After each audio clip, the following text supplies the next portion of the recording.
Hello everyone and welcome to this latest episode of Book Time with Elvis with me, Mark. Hope you're doing well, hope you're all set for the weekend. And today it's Friday, so Friday means an essay and an Orwell essay, at least at this time. And we're going to go with Bookshop Memories, an essay written by Orwell back in 1936. So I hope you enjoy it.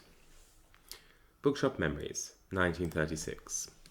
When I worked in a second-hand bookshop, so easily pictured, if you don't work in one, as a kind of paradise where charming old gentlemen browse eternally among calf-bound folios, the thing that chiefly struck me was the rarity of really bookish people. Our shop had an exceptionally interesting stock, yet I doubt whether 10% of our customers knew a good book from a bad one. First edition snobs were much commoner than lovers of literature, but Oriental students haggling over cheap textbooks were commoner still, and vague-minded women looking for birthday presents for their nephews were commonest of all. Many of the people who came to us were of the kind who would be a nuisance anywhere, but have special opportunities in a bookshop. For example, the dear old lady who wants a book for an invalid, a very common demand that, and the other dear old lady who read such a nice book in 1897 and wonders whether you can find her a copy. Unfortunately, she doesn't remember the title or the author's name or what the book was about, but she does remember that it had a red cover. It's so true. I mean, even in the days of the internet, I'm still doing that to myself. It's much easier, of course. Anyway, sorry, I'll continue. But apart from these, there are two well-known types of pest by whom every second-hand bookshop is haunted. One is the decayed person smelling of old bread crusts, who comes every day, sometimes several times a day, and tries to sell you worthless books. The other is the person who orders large quantities of books, for which he has not the smallest intention of paying. In our shop we sold nothing on credit, but we would put books aside, or order them if necessary, for people who arranged to fetch them away later. Scarcely half the people who ordered books from us ever came back. It used to puzzle me at first. What made them do it? They would come in and demand some rare and expensive book, would make us promise over and over again to keep it for them, and then would vanish, never to return. But many of them, of course, were unmistakable paranoics. They used to talk in a grandiose manner about themselves and tell the most ingenious stories to explain how they happened to come out of doors without any money, stories which, in many cases, I am sure, they themselves believed. In a town like London, there are always plenty of not quite certifiable lunatics walking the streets, and they tend to gravitate towards bookshops. Because a bookshop is one of the few places where you can hang about for a long time without spending any money. In the end, one gets to know these people almost at a glance. For all their big talk, there is something moth-eaten and aimless about them. Very often, when we were dealing with an obvious paranoic, we would put aside the books he asked for and then put them back on the shelves the moment he had gone. None of them, I noticed, ever attempted to take the books away without paying for them. Merely to order them was enough. It gave them, I suppose, the illusion that they were spending real money. Like most second-hand bookshops, we had various sidelines. We sold second-hand typewriters, for instance, and also stamps. Used stamps, I mean. Stamp collectors are a strange, silent, fish-like breed of all ages, but only of the male sex. Women apparently fail to see the peculiar charm of gumming bits of coloured paper into albums. We also sold sixpenny horoscopes compiled by somebody who claimed to have foretold the Japanese earthquake. They were in sealed envelopes, and I never opened one of them myself, but the people who bought them often came back and told us how true their horoscopes had been. Doubtless, any horoscope seems true if it tells you that you are highly attractive to the opposite sex, and your worst fault is generosity. We did a good deal of business in children's books, chiefly remainders. Modern books for children are rather horrible things, especially when you see them in the mass. Personally, I would sooner give a child a copy of Patronus Arbiter than Peter Pan, but even Barry seems manly and wholesome compared with some of his later imitators. At Christmas time, we spent a feverish 10 days struggling with Christmas cards and calendars, which are tiresome things to sell, but good business while the season lasts. It used to interest me to see the brutal cynicism with which Christian sentiment is exploited. The touts from the Christmas card firms used to come round with their catalogues as early as June. A phase from one of their invoices sticks in my memory. A phrase, rather. Excuse me.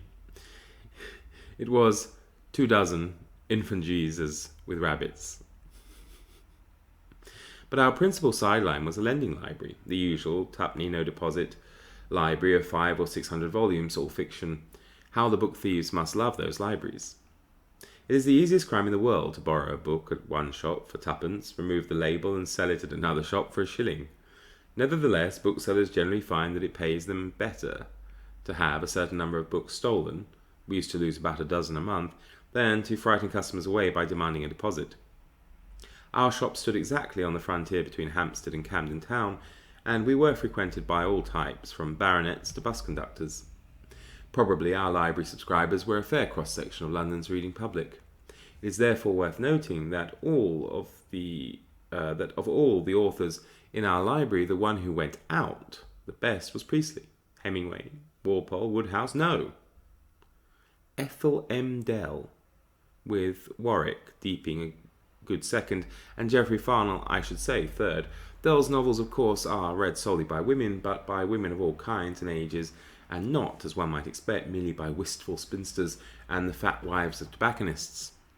It is not true that men don't read novels, but it is true that there are whole branches of fiction that they avoid. Roughly speaking, what one might call the average novel, the ordinary, good, bad, Galsworthy and water stuff, which is the norm of the English novel, seems to exist only for women.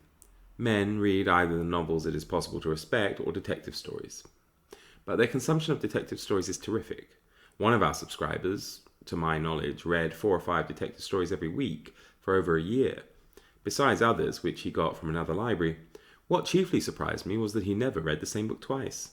Apparently, the whole of that frightful torrent of trash, the pages read every year would, I calculated, cover nearly 3/4 of an acre, was stored forever in his memory. He took no notice of titles or authors' names, but he could tell by merely glancing into a book whether he had it already. In a lending library, you see people's real tastes, not their pretended ones, and the one thing that strikes you is how completely the classical English novelists have dropped out of favour. It is simply useless to put Dickens, Thackeray, Jane Austen, Trollope, etc. into the ordinary lending library. Nobody takes them out. At the mere sight of a 19th century novel, people say, but that's old, and shy away immediately. Yet it is fairly easy to sell Dickens, just as it is always easy to sell Shakespeare. Dickens is one of those authors whom people are always meaning to read, and like the Bible, he is widely known at second hand. People know by hearsay that Bill Sikes was a burglar and that Mr. Micawber had a bald head, just as they know by hearsay that Moses was found in a basket of bulrushes and saw the back parts of the Lord. Another thing that is very noticeable is the growing unpopularity of American books. And another, the publishers get into a stew about this every 2 or 3 years, is the unpopularity of short stories.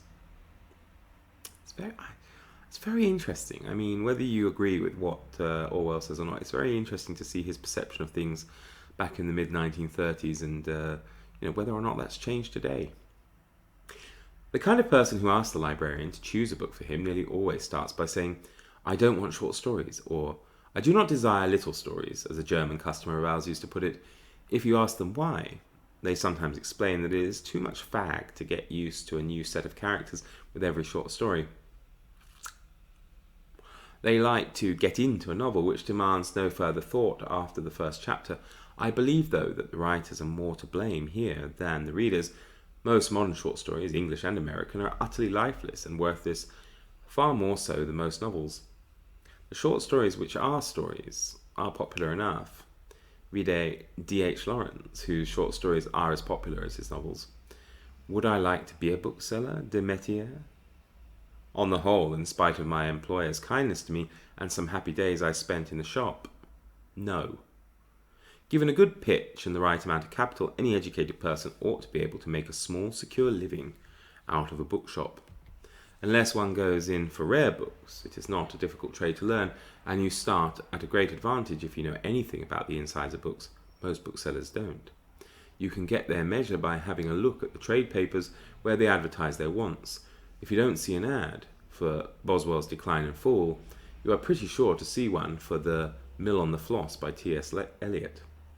Also, it is a humane trade which is not capable of being vulgarized beyond a certain point. The combines can never squeeze the small independent bookseller out of existence as they have squeezed the grocer and the milkman, but the hours of work are very long. I was only a part-time employee, but my employer put in a 70-hour week, apart from the constant expedition out of hours to buy books, and it is an unhealthy life. As a rule, a bookshop is horribly cold in winter, because if it is too warm, the windows get misted over and a bookseller lives on his windows. And books give off more and nastier dust than any other class of object yet invented. And the top of a book is the place where every bluebottle prefers to die. But the real reason why I should not like to be in the book trade for life is that while I was in it, I lost my love of books. A bookseller has to tell lies about books, and that gives him a distaste for them. Still worse is the fact that he is constantly dusting them and hauling them to and fro. There was a time when I really did love books, loved the sight and smell and feel of them. I mean, at least if they were 50 or more years old. Nothing pleased me quite so much as to buy a job lot of them for $1 at a country auction. There is a peculiar flavour about the battered, unexpected books you pick up in that kind of collection, minor 18th century poets, out-of-date gazetteers, odd volumes of forgotten novels, bound numbers of ladies' magazines of the 60s, for casual reading in your bath, for instance, or late at night when you are too tired to go to bed, or in the odd quarter of an hour before lunch. There is nothing to touch, a back number of the girl's own paper, but as soon as I went to work in the bookshop, I stopped buying books. Seen in mass, 5 or 10,000 at a time, books were boring, and even slightly sickening. Nowadays I do buy one occasionally, but only if it is a book that I want to read and can't borrow, and I never buy junk. The sweet smell of decaying paper appeals to me no longer. It is too closely associated in my mind with paranoid customers and dead blue bottles. So there we go. That's our Orwell essay of the week. Thank you so much for watching, everybody. Do enjoy your weekend, and I'm sure I'll probably see you over it as well. Take care. Bye-bye.